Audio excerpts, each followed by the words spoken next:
Body Break with Hal Johnson and Joanne McLeod. The goal of being active is to keep it simple. Choose activities that are convenient, such as riding around the neighborhood, a 20-minute walk after dinner, or participating in community events. Body Break. Hal Johnson of Body Break. Thanks for doing this, pal. Appreciate it. When did you kind of realize that being a reporter wasn't for you? Because I remember you said Body Break was essentially founded on racism. So when did you realize that Body Break was your true calling? Well, Joanne and I said, even when we started it and we got the contract with Participation and everything, we said, if we could do this for another year, wouldn't it be great? And then after the first year, we said, oh, wouldn't it be great if we could do it the second year and the third year? So we never really thought it was a calling. We just felt very lucky to be able to do it. And so, after about 15 years, we figured, yeah, I guess we're going to be doing this for a while. So it really was never, we never had the sense of security that, oh, this is it kind of deal, because we never felt that way. When I look, obviously looking back in hindsight is, it's a lot easier. It's very 2020, but, comparatively to if I had gotten that job, I'm glad I didn't get that job. So, I think I've been able to accomplish a lot more doing Body Break than ever being, another Jennifer Hedger kind of thing, doing the midnight to 2 o'clock rundown on sports. I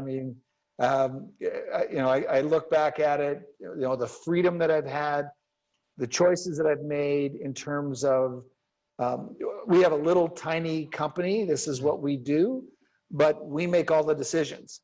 And so it really suits my personality more as opposed to waiting for somebody to make it happen for me. Just I go out and make it happen. So if I want to do something, like a perfect example is starting a YouTube channel, and now just I think the things that are coming from that. Like in 3 weeks, I decided that I'm going to do live stream and talk to all of the Amazing Race contestants from the last couple of years. So just all the things that I can do that it's a lot more fun than a structured kind of environment. So a lot more creative, I guess you'd say. And since then, in your eyes, I know, depends obviously who I asked this question to, but in your eyes, in the last 30 years, has there been a shift in representation for minorities in sports television and journalism overall? Yeah, they haven't, stepped out of the box too much in terms in Canada. They're always, and the States as well. There's a quota, kind of unseen quota. If you have, 2 reporters on the desk, they'll try to fill it with either a woman or a minority. It's having 2 white males is still there, or you'll see 4 white males talking about football or something, kind of thing. So there's a noticeable change in a sense that yes, we have to be inclusive. But I think my feeling is it all comes down to money.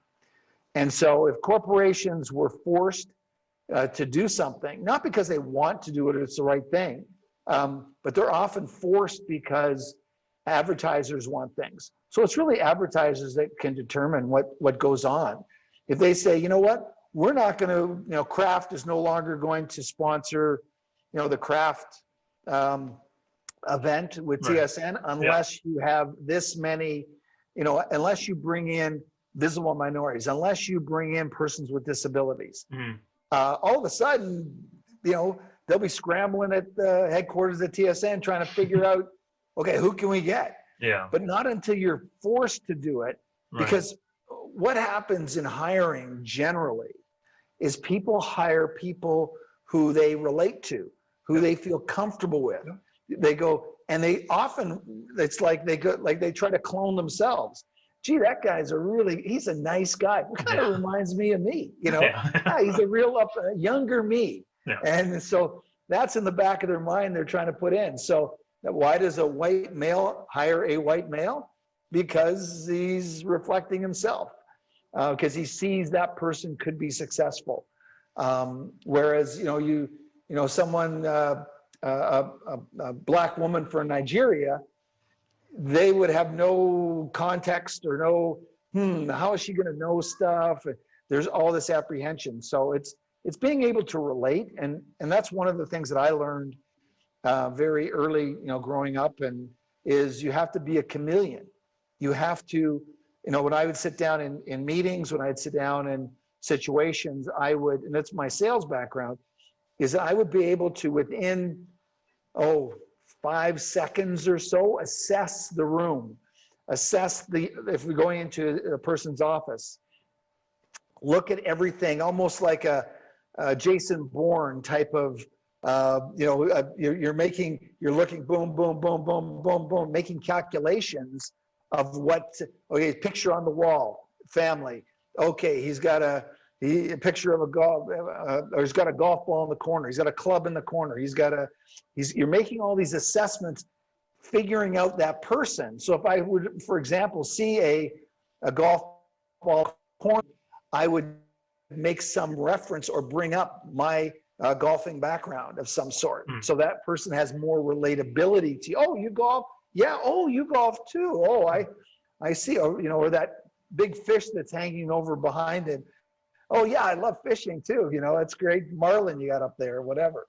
So it's trying to relate to the person, and that's just sales, and understanding that. But I knew that I had to do that in every situation that I encountered. You discussed your numerous run-ins with TSN and the issue, and I remember the advertisement you were a part of. Did you ever speak to those people who kind of turned you away for essentially being black?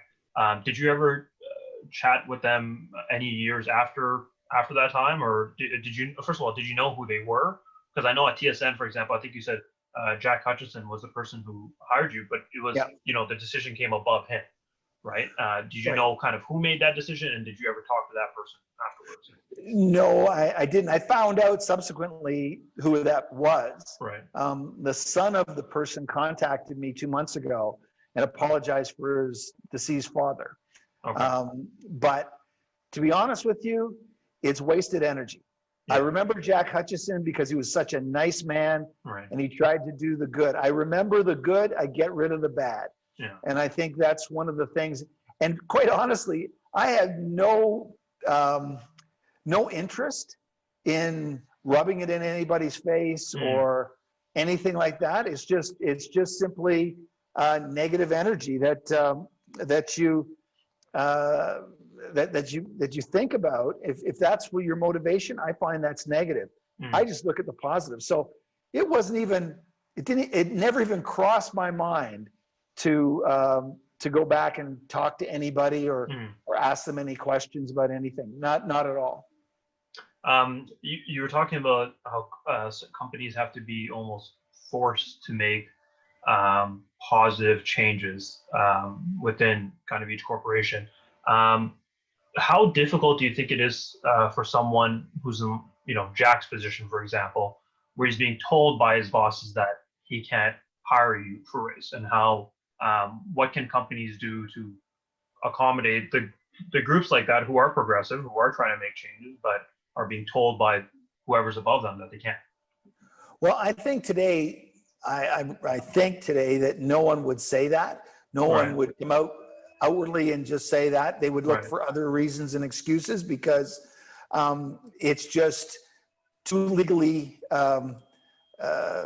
constraining in terms of people could get sued. They would be afraid to say anything like that. It's the harboring inside of, I don't think they're right for the position. I'm looking for somebody a little bit older. I'm looking, whatever the excuse or, that you want to put on it, they're looking for they would never say today that, we've got a quota of one black guy, we don't want any more. We don't think the public's ready for it. They would never say that. They may think that, but they would never say it. So you're never really going to know. And so what other changes do you think needs to be made for representation? And that representation could be on TV, within journalism, within sports overall, and the Canadian landscape. I think the decisions, are made. All of the decisions are made behind the camera. That's where you need to have control. It's great to be the one in front of the camera. Joanne and I, we've been in front of the camera for 32 years now. But where we really have our power is behind the camera, because in all of our Body Break episodes, which I'm doing a presentation this evening in a gala about racism, and we're talking about the power that we had was not in front of the camera, was behind the camera when we decided which people were going to be in each scene, the persons with disability, which person was going to, what ethnicities we were going to include in each and every show. Those were our decisions. So the real power comes from the decision maker behind the camera. That's the one who's really making the impact and can put their blueprint literally on what people see. Your specific run-in was with TSN, but TSN, Sportsnet, they follow a very similar structure. TSN has a mantra that's been there for many, many years, and that's hockey lives here. With hockey's history in racial discrimination, how much do you think that factors into TSN's and the sports industry in general own system and structure here in Canada? Well, I think it does. I mean, you look at the States, we're predominantly in their major sports, whether it be football, which is number one, basketball, baseball is number three. Football and basketball, predominantly Black. So you're going to have more Black representation through analysts and those types of things. In Canadian, they've rarely put a person of color as an analyst, or that. In fact, I can't remember his name, a goalie, a Canadian, he's from Toronto, actually. He was a goalie, and he became an analyst for NBC. Kevin Weeks, is it? Kevin Weeks, that's right. Kevin Weeks, yeah. Kevin. Very, very good. He's a very good analyst. But it was, I think, unfortunately, when you think about it, why was Don Cherry able to live on the networks as long as he did? Because his racist, ignorant comments that perpetuated constantly why were they able to live for such a long period of time? Because it was acceptable within the culture of hockey. Mm-hmm. Now, and because I always look at Coach's Corner, and I would think, this is the most racist type of dog whistles that you're throwing out there. Like, those chicken Swedes, or whatever, he would say, oh, it's a good Canadian boy. It's in fact, it's like Don Cherry was Trump before there was Trump, in sense of what he did. Now, why was that culture able to continue? Why was it acceptable? Well, it was acceptable, one, because Cherry had power. He had the power of being on the network, and the network put him on because they would get lots of views, therefore they could charge more for Coach's Corner, and then they could make more money, CBC and then Sportsnet. So it came down to money.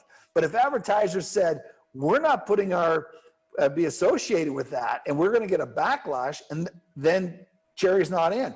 And that's why Cherry got kicked off this last time. They said, well, enough is enough. It's like, okay, did he have to come out with a hood on? Like, right. I don't really get it. But it really came down to financial companies said, we're not going to advertise. Boom, Cherry, you're gone. That's it.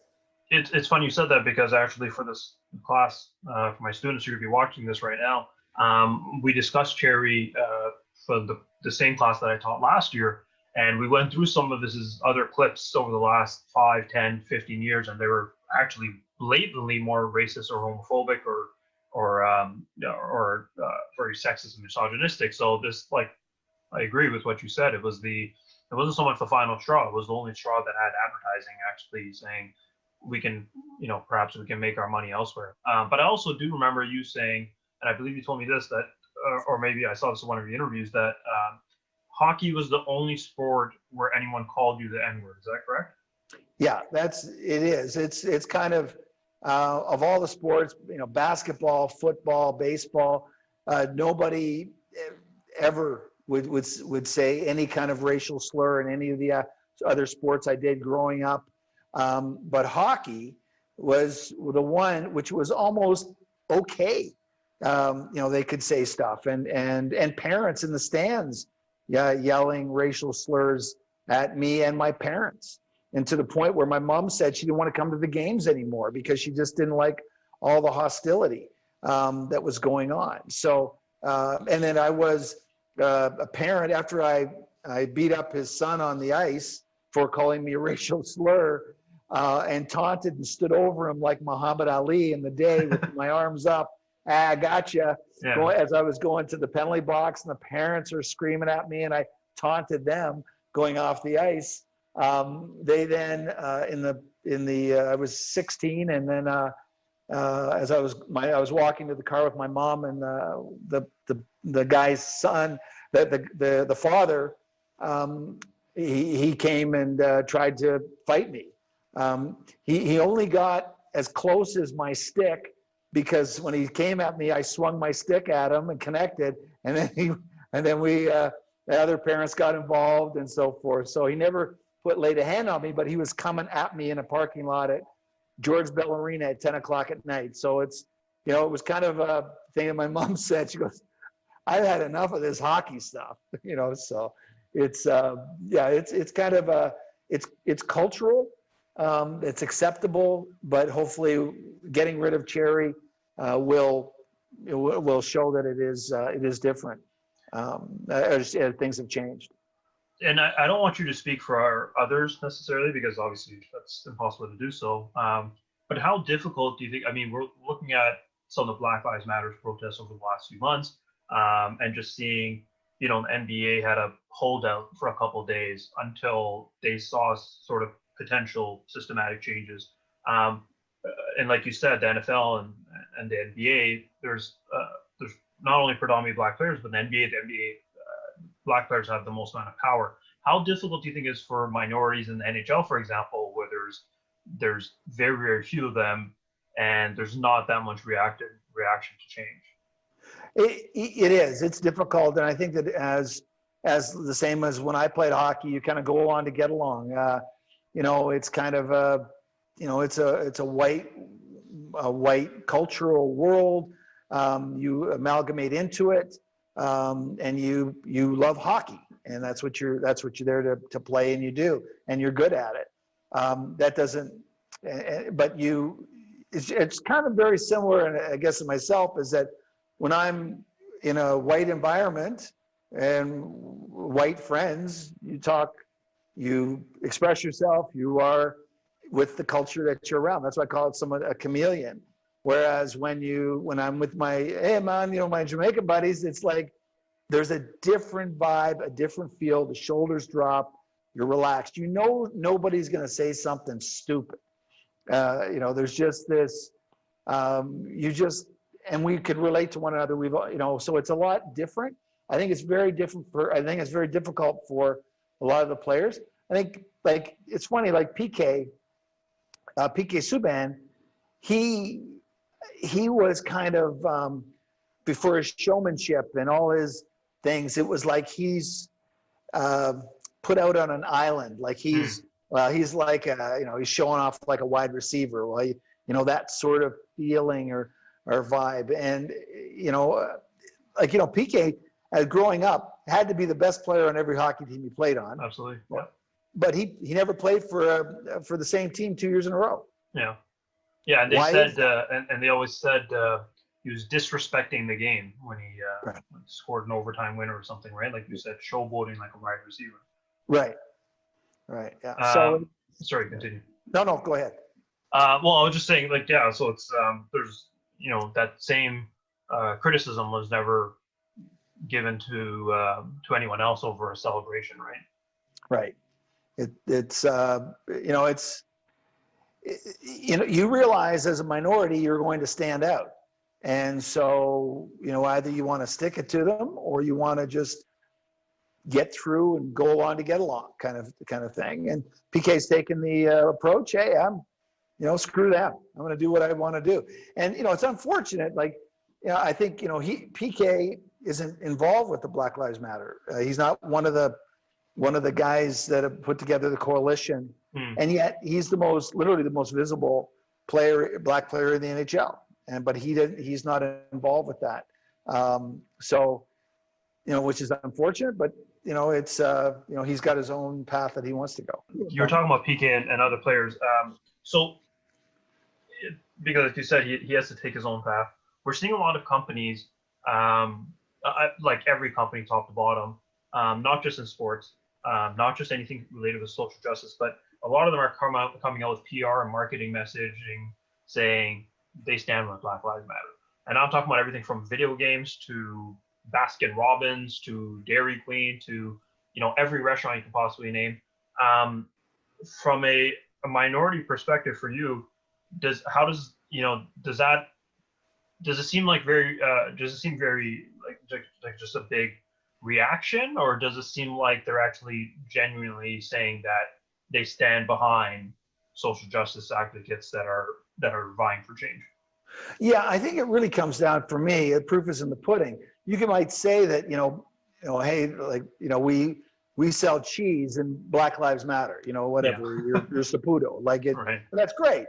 How many people of persons of color are on your board? How many people are in your executive positions? How many people, because if you're just dealing with it as a slogan, then people are going to find you out, and so if you really want to deal with it, we got to see who's making decisions behind that. Now, I give you a great example is that I was going to go and do some investing with an investment company, and I asked them, this was 3 months ago, I was going to put some money into some investments, and I asked RBC, I said, what do you do? Well, how many people in your board are of color? How many people are in decision-making roles? And they had the head of diversity for RBC call me, and we went through all of the people of color that they have in their upper echelon, the C-suite type of people in terms of the decision makers. So we went through, and they then went through their whole program of diversity, their whole program of inclusion, and I was on the phone with them for over 2 hours.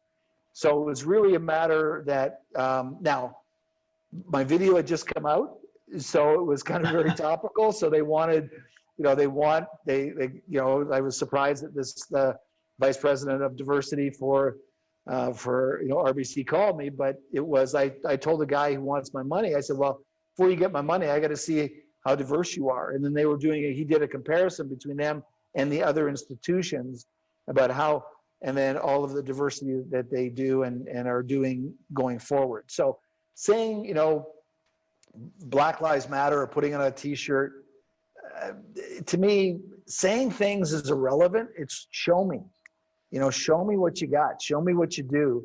That will really determine your, whether you're just BSing or you're actually giving the goods. Is that, do you have a similar viewpoint for the Blackout Tuesday, where a lot of people were, putting up Instagram posts that was just a black square? Yeah, it's the same. I mean, I did it the first Blackout Tuesday or whatever, and it's like, I thought, and that's when I came out with the video. I put it up. I thought, what is this? Oh, okay, I'll do it. And then about 6 hours later, or whatever, I took it down because this is stupid. Like this isn't what, so but then I said, well, you know what, let me tell the story of Body Break, and and that's really it kind of pushed me to talk about it in that respect, because it really didn't mean anything. It's like, okay, I'm not going to post something about my dog. I'm going to put a square up, and Yeah. How does that change anything? Right. In Canada, our environment's very different. I think you've talked about, you discussed with me some of the quote unquote like polite racism that's here, right? The good language sort of racism. So how different are your experiences? And again, I don't want to speak potentially for others, but how different do you think some companies are with their systemic racism, and how different do you think that is over here compared to the States? Well, I think the States are more attuned to it than Canada. Well, Canada, we can kind of just brush it under the rug, and we're not, but I can tell you that I've been in literally hundreds of marketing and advertising meetings, PR meetings, and I have yet to be in a meeting with a Black PR or advertising person. And so if you have no one in that realm, then how are they going to understand about and put people in and diversity? They're going to do something misstep. It's kind of like, in a sense, a bunch of guys sitting around a table talking about feminine hygiene products. Yeah. Like, geez, what do you think we should do with that? How should we, what would be the best approach to that? A bunch of guys talking about it, like, we don't know. And that's where the thing is when you got a bunch of advertisers that are not of color, or have somebody at the table who've had a different upbringing, a different lifestyle. It makes it a better mesh. You're going to give a lot more better information than simply having a bunch of white guys around a table. I did a video for Netflix called the Santa Clarita Diet. It's a spoof about the show, and then Netflix came up to Toronto and shot it with us. It's a little 3-minute clip. On the set that day, this was 3 years ago, on the set that day, there was 42 people. I counted them, 42 people. There was one Asian girl, and she was in makeup, and myself, and that was it. And this is in Toronto, a production crew in Toronto. 42 people. That include ad agencies, everybody were there. And I was the only Black person, and there was one Asian person. So there was 40 white people. And I thought, why is there all just white people doing this? So, you call it systemic? Well, it's just, that's the way it is. But what is happening now is young people, which I think is great, young people are saying, this isn't the way it should be, and we want to make a change. Yeah, it's evolving. That's what I think. This whole thing is evolving, and we don't know where it's going to go. But I think it's interesting. You always say follow the money in things to find out, where somebody's done something wrong. Yeah. You follow the money with this. Money talks. Yeah. So if people really want to show their power, they say, you know what, I'm not going to, until whoever they want somebody to change. Boycotts are great. You say, change, or we're not going to buy your product. And the companies will hammer down on whether it be, TSN, CVC. Learn history. Learn what happened. 40 acres and a mule that happened during Reconstruction, during just after the Civil War. Learn about that and what that means. 40 acres and a mule, and that if you learn history of the Black plight, you'll understand why it's so difficult today. It goes back 200 years. It didn't start today. Why the families are separated. It happened during slavery. All the families were separated. It's and you go, oh well, that was way back then. Well, education. Blacks were not allowed to read. They were not allowed to be educated. Yeah. And so you look at the history of things. And so what I would say to white people is listen to your Black friends or people that you may know. Listen to their story, what they've gone through. Learn about history and learn why. And then you'll have much more intelligent questions to ask, going forward.